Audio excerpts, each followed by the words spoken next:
Hello दोस्तों, आप सभी का द हिस्ट्री चैनल पर स्वागत है। तो आज हम बात करने वाले हैं भारत की वैदिक सभ्यता के बारे में। तो भारत में वैदिक सभ्यता का जो दौर माना जाता है, वास्तव में वह वेदों पर आधारित है।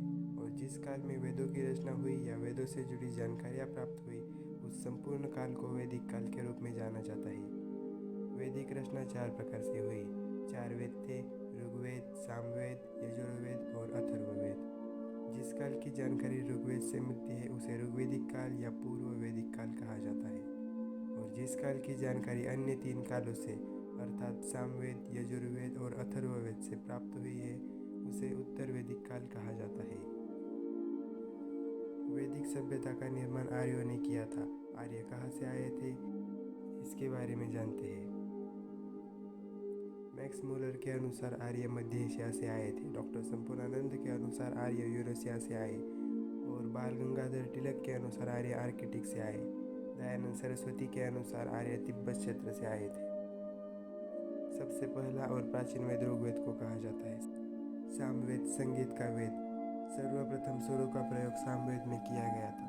यजुर्वेद में यज्ञ के विधियों का वर्णन मिलता है। और अथर्ववेद जादू टोना आदि का वेद है। अथर्ववेद को ब्रह्मवेद भी कहा जाता है। तो अब बात करते हैं पूर्व वैदिक काल में राजनीतिक जीवन कैसा था।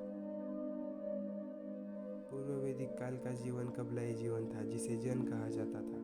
जन की देखरेख के लिए राजन हुआ करता था। राजा के पास सीमित अधिकार थे। राजा की सहायता के लिए सभा, विदत और गण जैसी संस्थाएं बनी हुई थी, जो कि राजा की सहायता करती थी। लोग अपनी स्वेच्छा से जितना हो सके उतना टैक्स भरते थे, जिसे बलि कहा जाता था। तो अब बात करते हैं पूर्व वैदिक काल का सामाजिक जीवन के बारे में। यहाँ का समाज समाजवादी था। ऋग्वेद से वर्ण व्यवस्था की शुरुआत देखने को मिलती है, लेकिन वर्ण व्यवस्था कर्मों के आधार पर थी। अर्थात शिक्षा में पारंगत लोग ब्राह्मण बन सकते थे और युद्ध कला में पारंगत लोग क्षत्रिय बन सकते थे। शिक्षा प्राप्त करने का अधिकार स्त्रियों को भी था। यहाँ पर दहेज प्रथा का ज़्यादा प्रचलन नहीं था। और भोजन में शाकाहार मांसाहार दोनों को प्रयोग करते थे। अब बात करते हैं पूर्व वैदिक काल के आर्थिक जीवन के बारे में।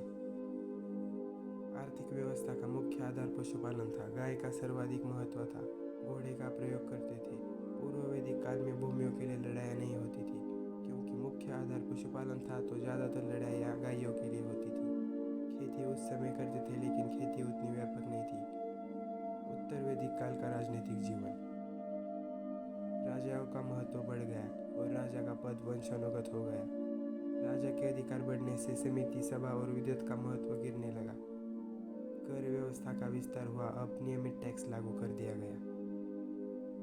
उत्तर वैदिक काल का सामाजिक जीवन। उत्तर वैदिक काल में वर्ण कर्मों पर नहीं बल्कि जन्मों पर आधारित हो चुके थे।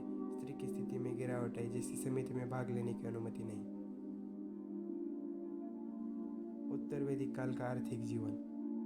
प्रमुख व्यवसाय खेती हो गया। दूसरा प्रमुख व्यवसाय पशुपालन हो गया और उद्योग एवं व्यापार का विकास हुआ। धन्यवाद।